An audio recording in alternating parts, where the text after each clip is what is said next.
ați venit la primul meu vlog, adică room tour, așa cum v-am promis. Pentru că voi ați votat, iar eu fac, exact cum am promis. Așa că haideți să începem cu ușa, normal. La ușă avem, e o ușă foarte albă, așa. Avem un cuier cu inimioare, iar aici avem căștile mele, fără baterie.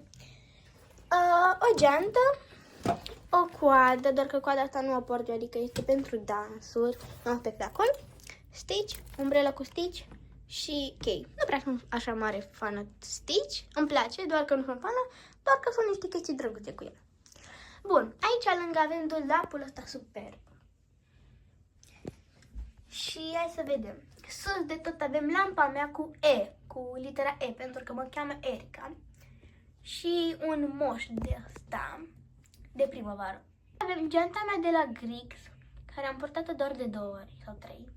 Aici avem, de ce se vede așa întunecat? Ia stai puțin. Am rezolvat. Aici se vede, adică aici este poza mea într-o ramă cu colega mea de bancă. Și o plantă artificială, nu este adevărată, de la Kik, dacă vă interesează. Aici avem niște bestișoare parfumate și parfumul meu. Aceasta este cutia lui. Mai departe aici avem toate parfumurile mele, cu excepția ăstuia. Și avem Sol de Janeiro multe și alte parfumuri. Mai în jos avem niște decorațiuni.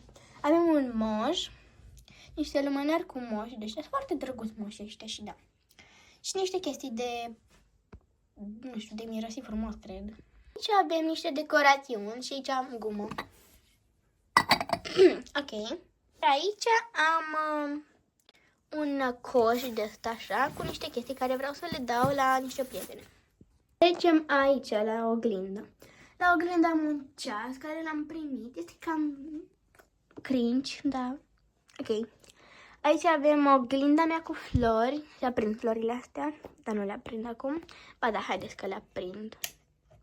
Ok. O să vă arăt și cu lumina stinsă. Dar haideți mai întâi să vă prezint ce am aici.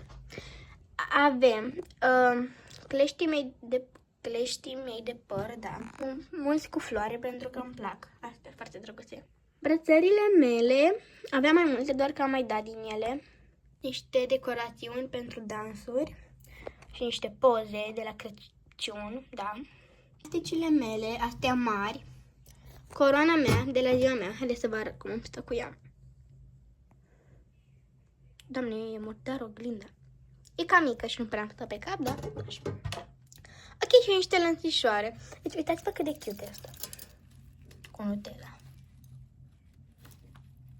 Foarte cute. E de la Jumbo. Și haideți să vă prezint și ce este aici.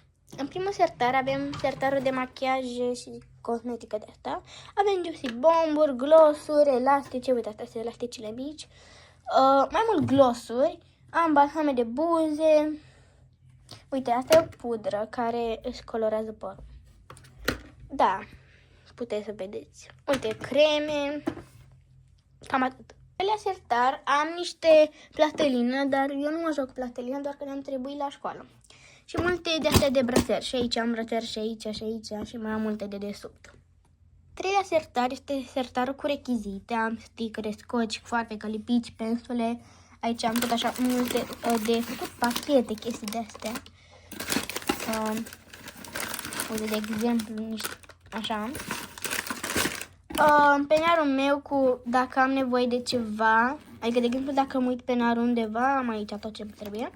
L-am avut ieri, ba nu, azi l-am avut la școală, că azi a început școala, că nu găseam penarul, lasă așa. Și l-am luat azi, dar mi-am găsit penarul și nu urmeam. Ok, nu contează de asta. Bun, aici avem niște chestii de desenat. Apropo, să facem un vlog, eu zic să facem un vlog care mi-arată toate desenele, pentru că sunt foarte pasionată de desen și de dans. Ok, continuăm. Și avem o farmacie foarte dezordonată. Sunt medicamente, tantum, oscilo, șervețele umede, da. Acadere de astea, apă de mare, chestii și chestii. Bun, lângă avem acest dulap de haine. Da, simplu, și aici niște brelocuri de ale mele. Numele de școală, care nu mi l-am făcut, uitați, ăsta e penarul meu. Ok, mea de dans și uitați cât de cute. Deci avem aici un hot dog, un hamburger, pâine, pizza, hot dog și gogoașă. Aici avem umbrelul cu Jenny. Și poate fi mai cute de atât. Iar aici avem niște plușuri și niște săbitori pentru dansuri. Lângă avem patul meu, care am stat acum în el și este mai dezordonat, dar eu mereu îmi fac patul. Serios, chiar mi-l fac.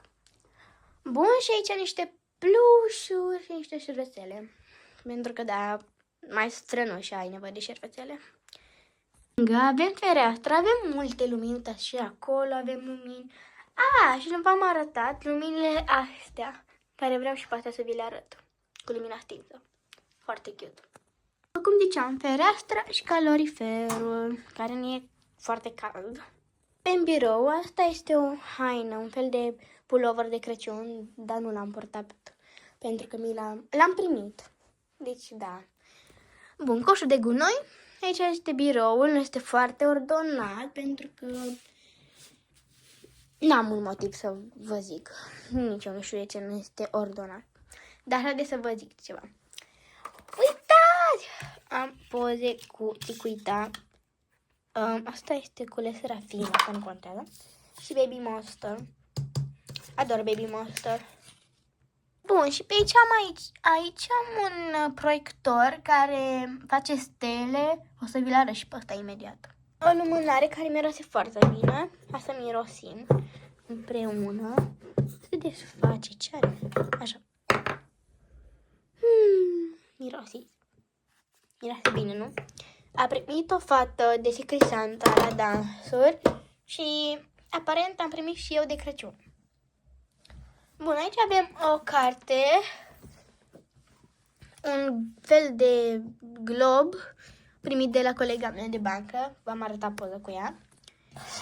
O telecomandă asta ajută să, adică, cum vrei să fie lumina, mai așa sau tot așa, mai aprinsă. Da, mie îmi place să fie așa, pentru că nu mă orbește. Ok, și cam atâta. Și televizorul. Mă uitam la jos, cu predebutul lor. Ok, și cam acesta este camera mea. Da, nu știu cine știe ce, e o cameră. Este mai mică, eu trăiam cu bunica mea înainte, doar că m-am mutat. Și haideți să vă arăt cum se văd astea cu lumina închisă. Uite așa se văd, foarte cute. Să nu uităm de această lumină inimioară, este roz. Hai să vedem cum este cu ea aprinsă. Uitați! Da, este camera tot roz. E o lumină foarte puternică asta. Și da. Și să nu uităm de acest proiector. Acum îl conectez și vă arăt cum o să se vadă. Uitați, așa se vede bine. Asta este doar un model, mai multe modele. Haideți că vă arăt. Am așa și vă mai arăt un model. Și mai am și pe ăsta. Mai am, doar că, v-am arătat 3. Și cam atât cu vlogul pe astăzi. Sper că v-a plăcut. Îmi scrieți în comentarii cum vi s-a părut și ne revedem data viitoare. Pa! Și să nu uitați să scrieți în comentarii cu ce vreți să mai postez.